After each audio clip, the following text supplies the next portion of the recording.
Welcome back to Across the Bifrost. We have a Patreon special episode today with a very special guest. I'm joined by Valerian. Hello. Hello there. Hi, Jamie. Hello. So we've asked you to come on, and you've graciously accepted because you recently won our War of Kings kind of launch event in London. You went 4-0 with Avengers. Yes, no, it was a good run. Standard Steve Rogers Avengers, so nothing too funny. Yeah, well, yeah, OG Steve. Yeah, it's quite nice actually for an event where we're kind of trying out the new Crisis that, you know, just good old core box Steve rocks up and wins it. I quite like that. It was also the first time I played any of the new Crises, so it was interesting to see which ones I liked and which ones I didn't. Yeah, we'll get into that.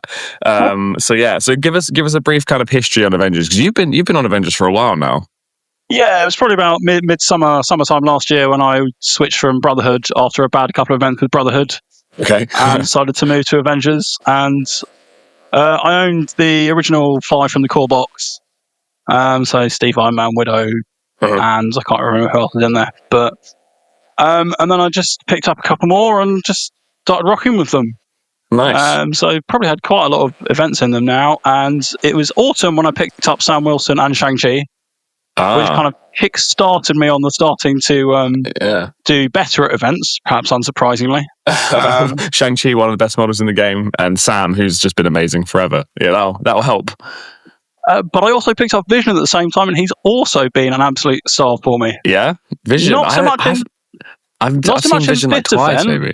Yeah. Yeah, no, I've been playing him a lot the last 3 or 4 months. Yeah, that's great. I think he's underrated.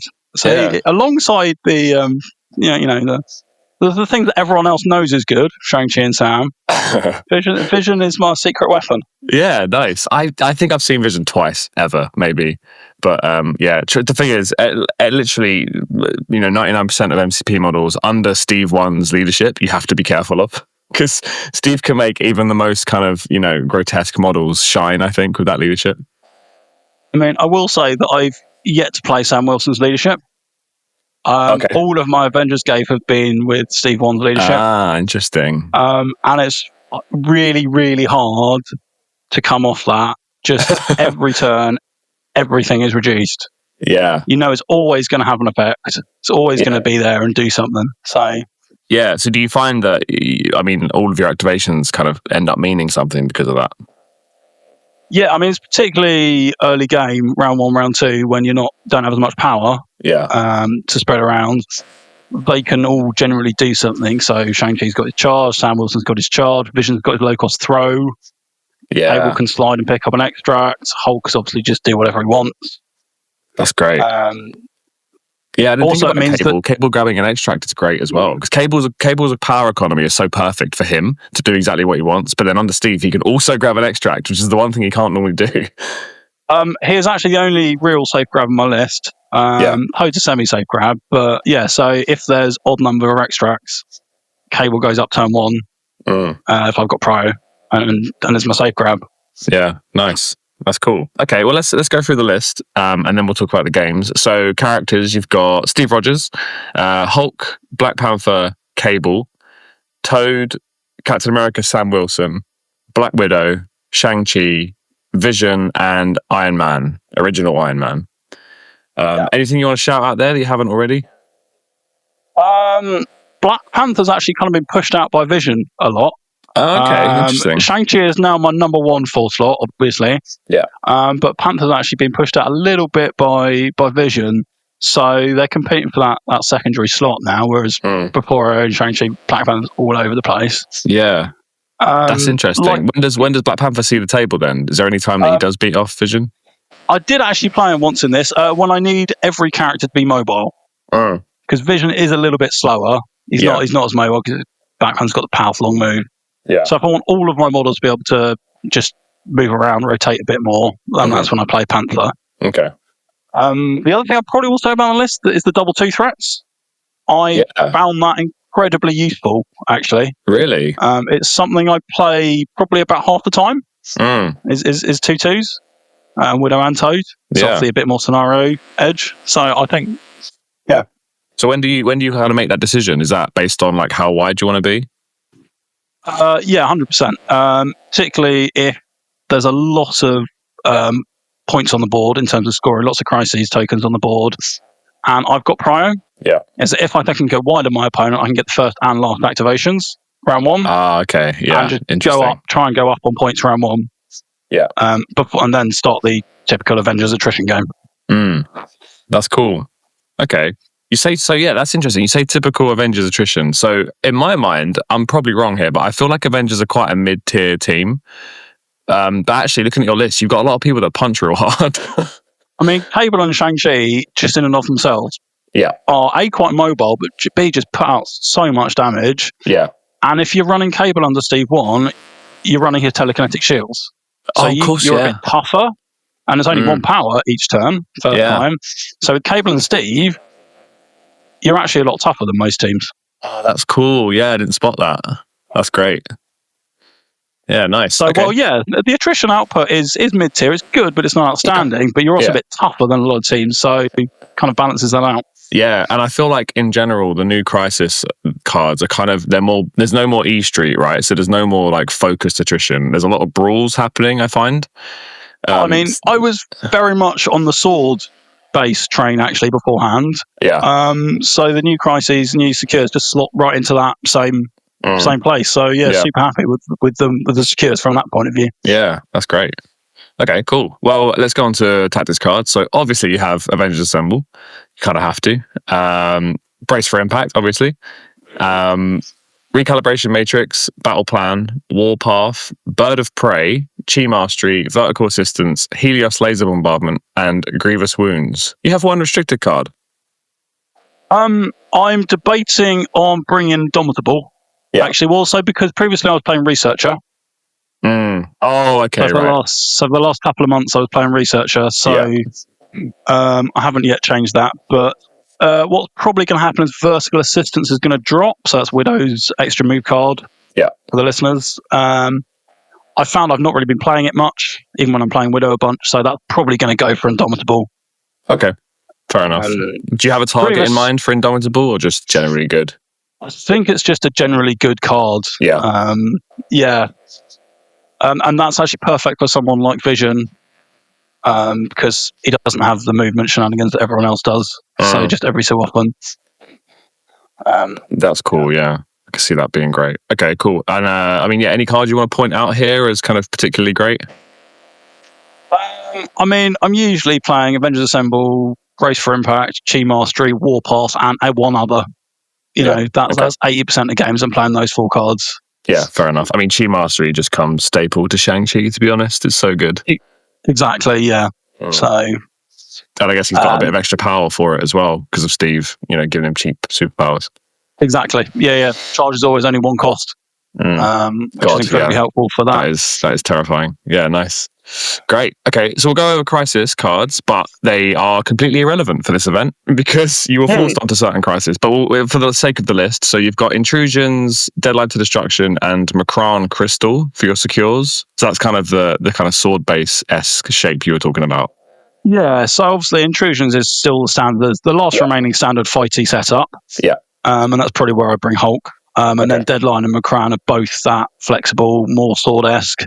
Yeah. I've got lots of movement shenanigans, particularly Shang-Chi and Sam Wilson. They can rotate the points and push people off them at the same time. Oh, okay. Yeah, that makes sense. Which makes flipping those points, or well, not flipping in terms of Deadline, but flipping Macron, much, much easier. So that's kind of why those are in there.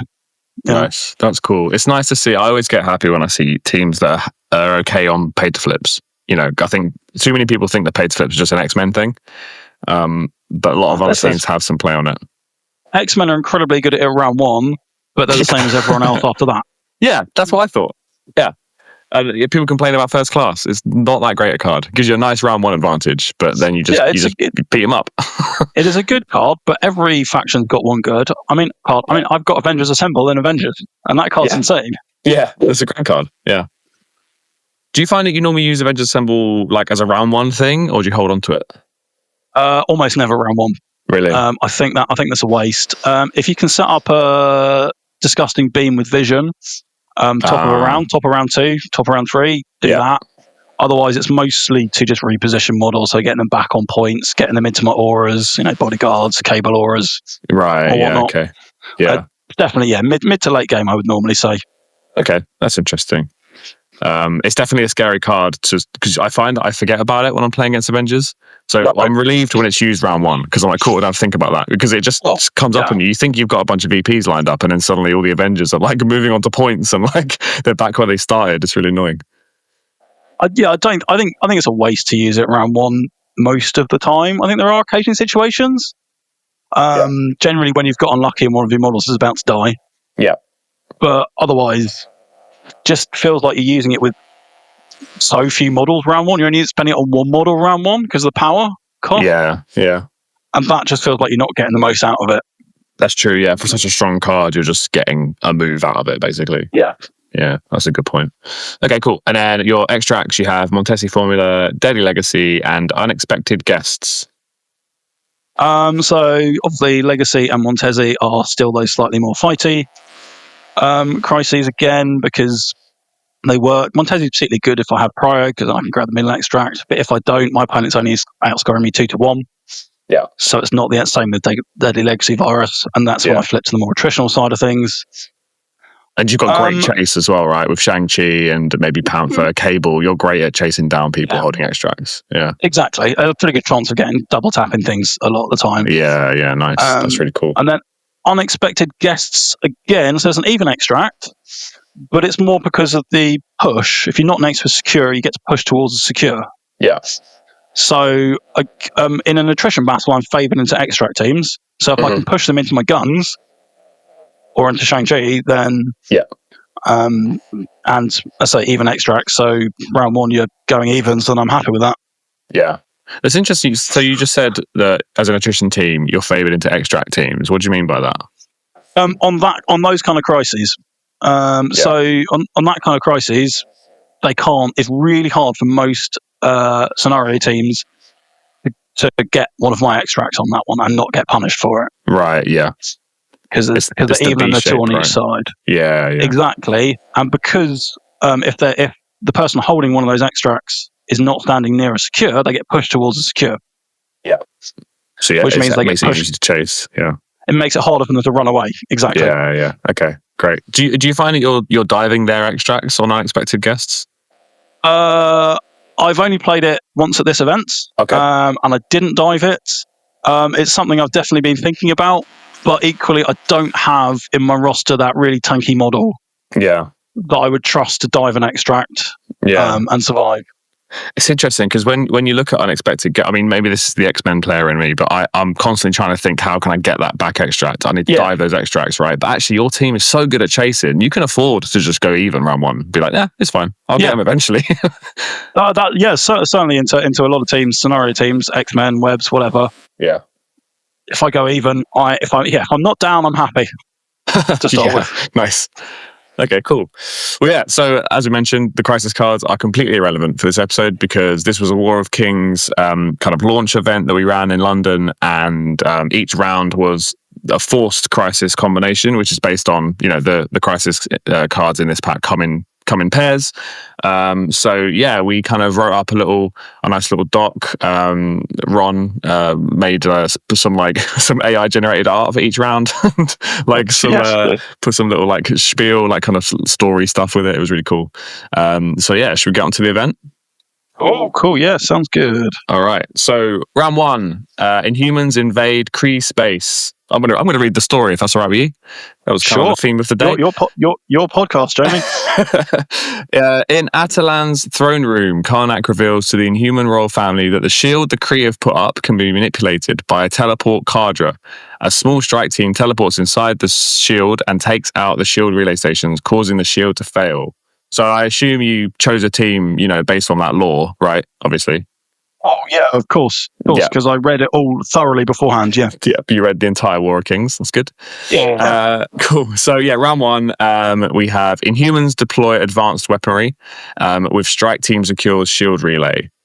And your opponent, do you remember? I have them in front of me. That's it. Yeah. And he was playing Steve 3 First Avenger. Yeah. So it was an Avenger off. It was indeed an Avenger off. Although, because of the challenge that's been going around London recently, he was also bringing Dr. Octopus. What's the challenge?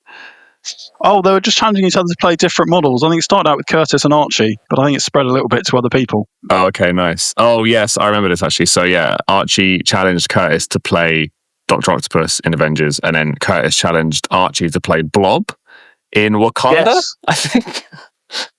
So, yes. Although, weirdly, Dr. Octopus isn't terrible with Steve 3. Yeah. Because Ock counts double wilds on his builder.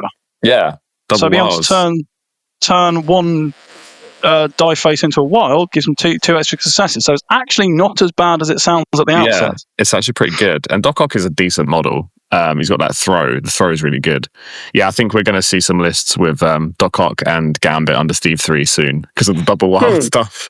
I think it's definitely interesting, yeah. Yeah. So, cool. So how was this game then against Curtis? Obviously it was a human weapon, which is 4 extracts on the center line. So I knew it was pretty easy to go 2-2, extracts round 1, and then it's basically a D shape or a modified D shape. Yeah. On the secures. So it kind of went. I think Curtis. So what I did was when my double twos come into play. So Curtis only went 5 wide here, but I went 6 wide. So I was able to play Steve Rogers, Sam Wilson, Toad, Black Widow, Iron Man, and Black Panther. Okay. Iron Man to just sit on my back, secure, and shoot people with his range 4 gun, and everyone else to run around, like lunatics, push people off. Particularly with Sam and Panther, pushing people off, and Toad and Widow to grab extracts and then run away. Yeah, nice. Curtis only went 5 wide. I went 6 wide. So that gave me an advantage on the secures, particularly round 1, allowing me to have that last activation. I don't actually remember who got prior in this one. Me, apparently, according to me. No, Curtis had priority. So Curtis went first. So I actually had the last couple of activations, basically. Yeah.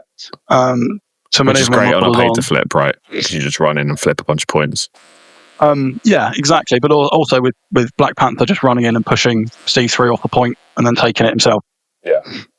Nice. Because of course he can move long and pounce round 1. Oh god. Correct, because Steve Rogers' leadership. Yes. Yeah. Cool. Okay. So did you feel the kind of leaderships comparison here? So you got Steve 1 versus Steve 3 leadership. I mean, how did that feel? The leadership comparison was actually felt fairly fine. Yeah. I think the problem is the rest of Steve 3's card is like a worse version of Steve 1's. Yeah, for sure. Yeah. For example, Steve 1's got that auto throw on his spender. Okay. And which is which is just guaranteed. So that's great from like round 2 onwards, particularly on the pay to flips. Yeah. Yeah, that's actually pretty great.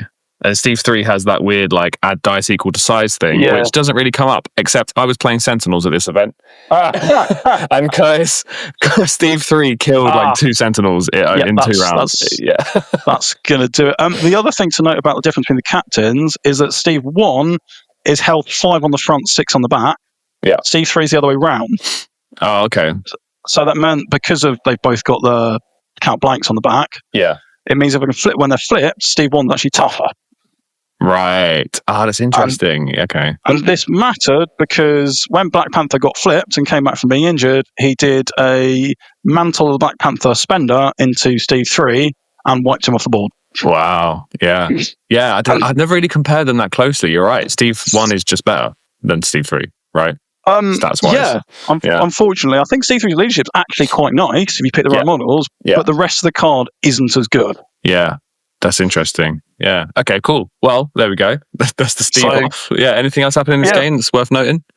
Not massively. I just ran around with the extra model. The extra model really helped just to pick up those extra points in the first couple of rounds and just get that lead, which meant Curtis was always coming from behind. Yeah. Which can always be a struggle in MCP. Yeah, for sure. Especially on a D map. Because you're chasing and using actions to chase instead of flipping points. Which is, you never want to have to move if you don't have to. Yeah. Yeah, for sure. Great. Okay, cool. Well, there we go. The Avengers off in round 1. So you took that win. Moving on to round 2, you're against Archie. Oh, you're just making your way through Cable's Conquests podcast. Well, exactly. Well, yeah. One host at a time. Cool. So then round 2, we had the Royal Wedding. In order to solidify their alliance, Ronan the Accuser and the Inhuman Princess Crystal prepared to be wed. However, Gladiator and the Shi'ar interrupt the ceremony as they seek to capture Lalandra. So we have unexpected guests, one of your extracts in your list, which is good, and Wedding Party targeted in terrible attack. Yeah, so Wedding Party is the new Fisk variant, which was quite interesting, but also particularly interesting with unexpected guests. I mentioned earlier on, unexpected guests has the push towards a secure. Yeah. That happens in the power phase, whereas in the two secures in Wedding Party move in the cleanup phase. Oh, okay. So you move the secures first, then you get to push people who have got extracts.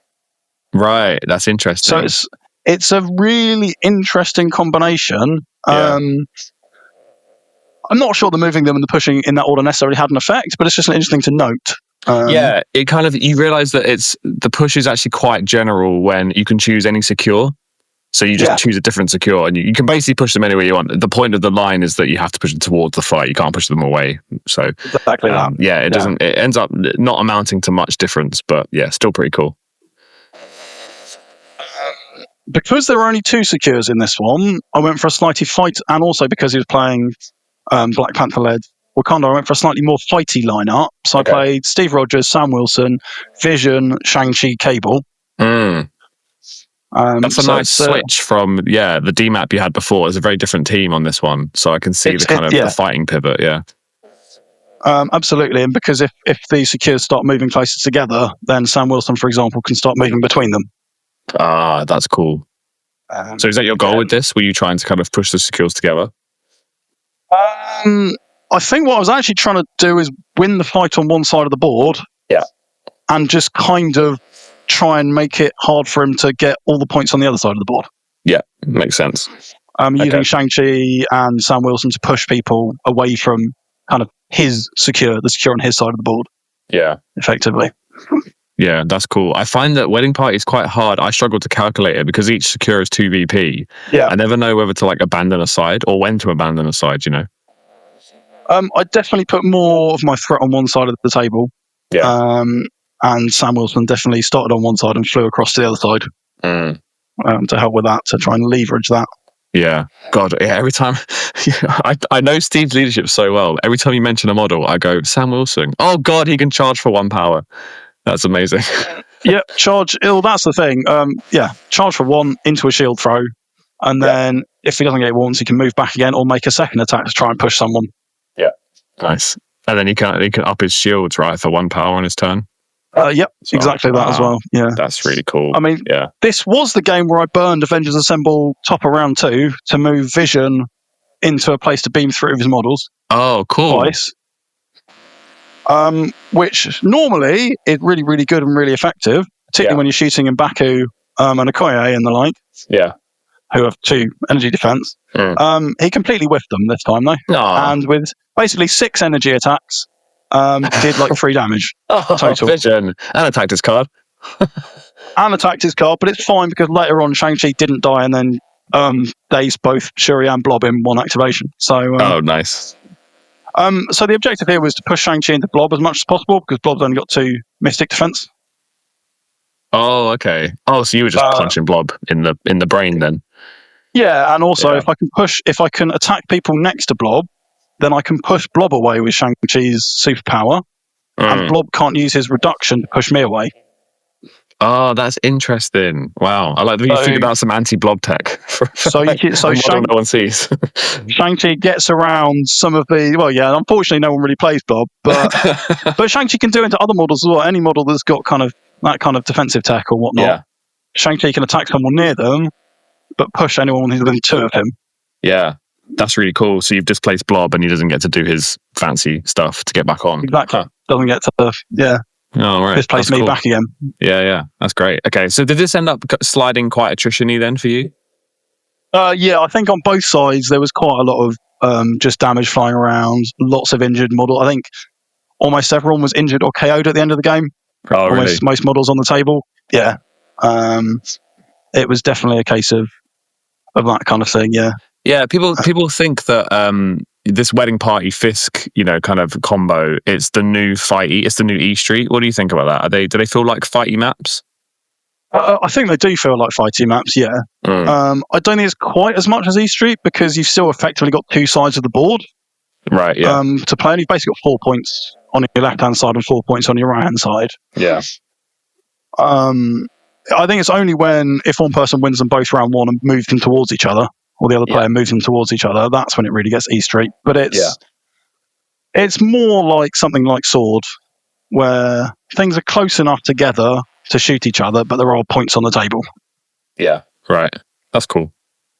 Okay, great. So yeah, you take that round, 17-14, defeating the entirety of Cable's conquest. Yeah. And then on to round 3. So this is War of Kings. Oh, hang on. No, it's all called... Sorry, this is Guardians Attempt Rescue. It's all called War of Kings. Guardians Attempt Rescue. The Guardians of the Galaxy are contacted by the Inhumans and tasked with rescuing Lalandra from Gladiator. After negotiations fail, they must bypass the Shi'ar's ship's security and fight their way out. So this is ship security breached in Royal Rescue and Guardians save Shi'ar Empress in style. So the ship security one is the scrolls shape, which isn't legal. No, I can't remember. I can't remember. Legal. I'm going to quickly look it up. No, ship security is not legal. It's not legal. No. Cool. So yeah, which is real sad because X-Men love this shape. And that would have been great for them, but they don't get it. So this one isn't legal. And then Guardians save Shi'ar Empress in style, which is the new kind of sword base-ish one. It's similar to Sword, yeah, except you don't get any free blips. You still have to roll dice and roll at least one success if there's there's no opponents there. Yeah, it's like the Mutant Madman rule, but it's 3 dice no matter what, which is quite nice. It is 3 dice, which is a lot better, I think, than a lot of things. Gives everyone the same thing. Definitely gives everyone keeps things kind of fair. Okay, so your opponent here was Rob, who was on Asgard. Yeah, the boogeyman, I think, of the meta. I mean, this was post Thor nerf, wasn't it? Yeah, it was, yes. Yeah. So he was leading with Loki, but he was playing charge heavy. So he was playing both Valkyrie and Lady Sif. Sif, that's cool. Yeah. Pretty similar to you then. You're both just charging each other every round. Yeah, which actually was slightly worrying because normally I try and push people away, so then they have to move to try and attack me back. But obviously with Asgardians and being able to charge every turn. Yeah, it kind of scuppers that plan. You basically, I managed to get Shang-Chi to daze Valkyrie first. Which gave me a bit of an advantage on one side of the board. Uh-huh. However, I made one error early on, which didn't quite come back to cost me, is that I failed to flip one of my points, even when Sam Wilson had the power to do it. Because there was a big size 5 building on my side of my secure, so I couldn't see it. So I'd forgotten that the 2 people I had standing there that had picked up extracts couldn't flip it because they spent their power. Oh, okay, right. That's annoying. But it swung around at the end when Rob missed a pay to flip roll. Yeah. Which would have won in the game. Really? At the end. Oh, is that close? It was 16-15 to me at the end. And if he makes that pay to flip, it goes 16-15 to him. So, oh, God. The pain of pay to flips. Exactly that. What I will say is against Loki, don't roll skulls when you're shooting him. Oh, yeah, good tip. That is a great tip, actually. Yeah. Leave the skulls at home for that one. Cable had a great time just not really doing any damage to him except for chucking buildings at him. But all the action was, I think he was playing Angela at the back and Sam was just pushing Angela off the point and flipping it. Oh, okay. Every turn. Ultimately, I think that's probably won me the game. Yeah, right. A 3 threat completely controlling a 5 threat there. Yeah, because she's only size 2. Yeah. And that's where Bird of Prey comes into play.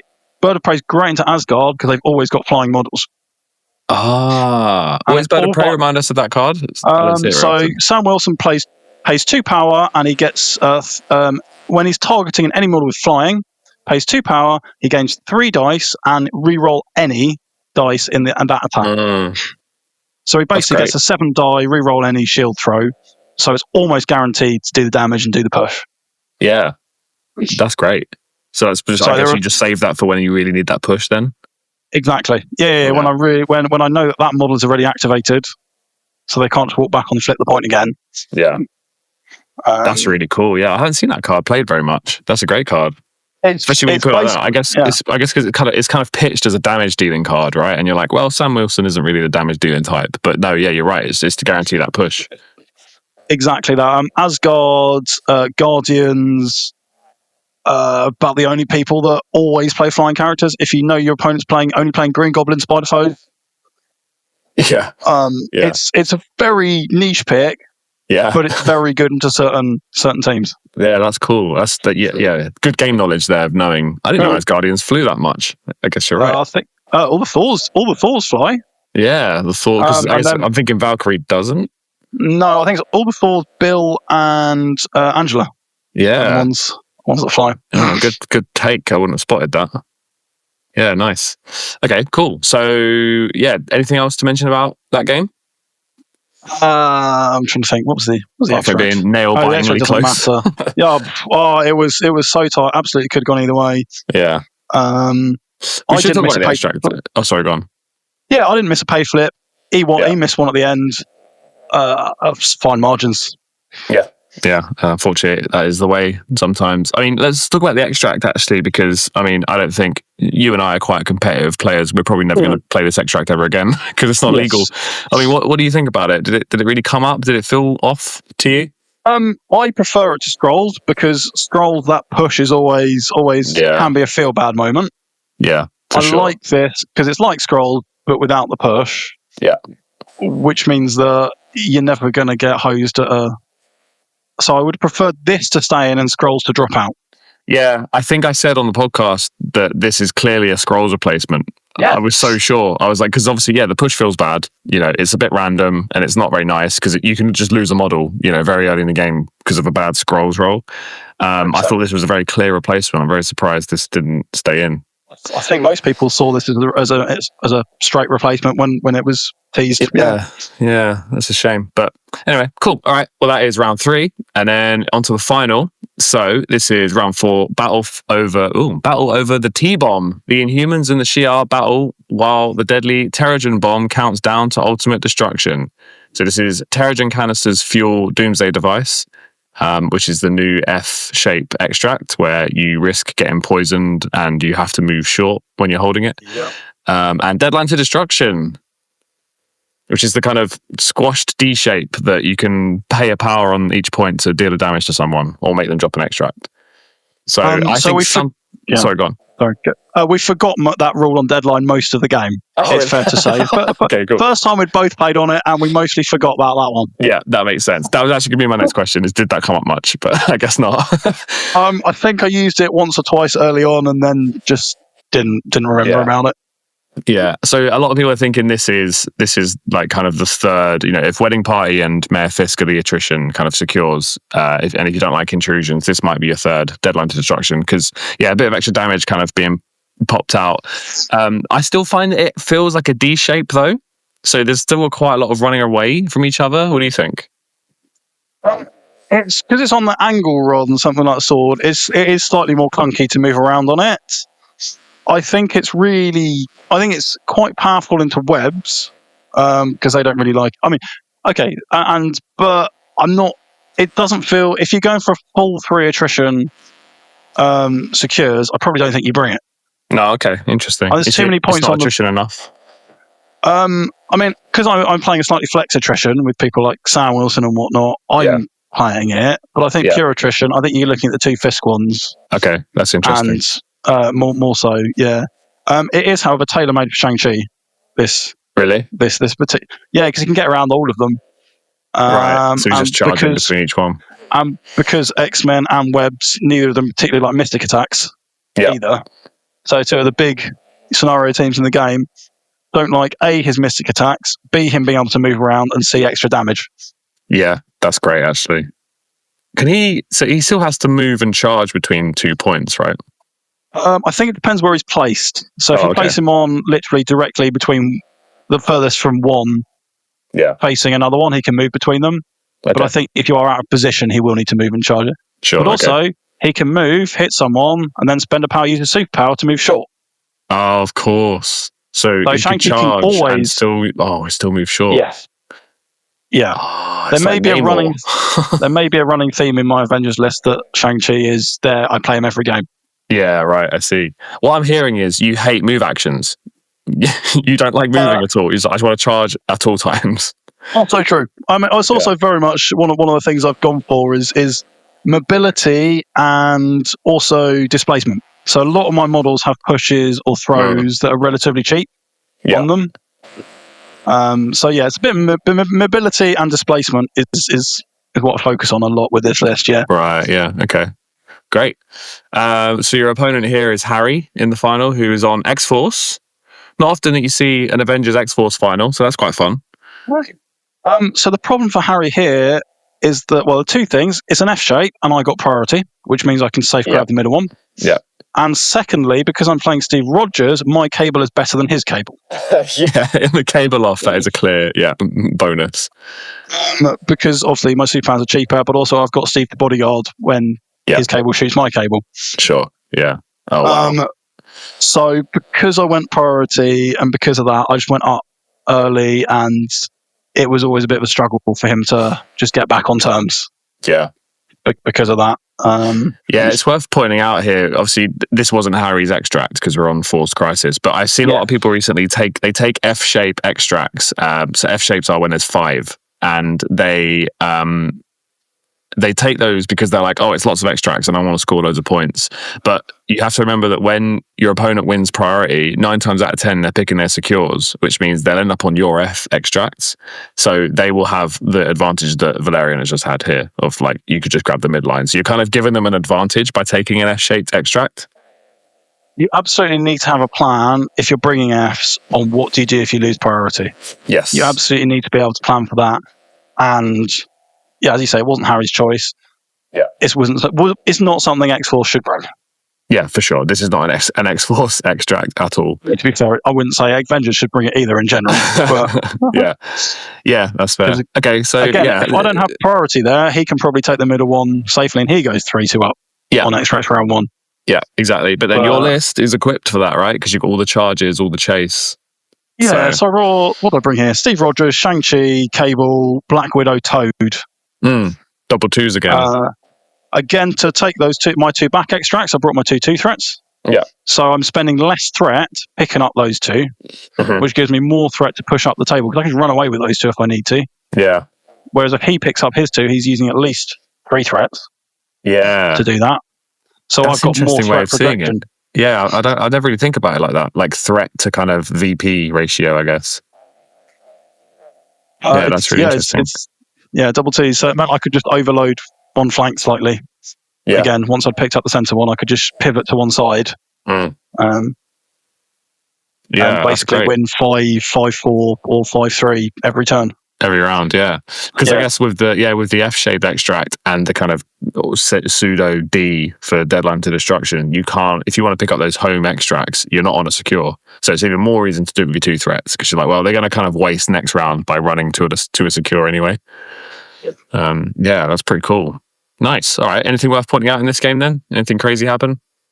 I think we passed every single Terrigen canister's roll, so no one got poisoned. Okay, cool. Nice. And also, we both rolled for Cable when we both. Cable is immune to poison.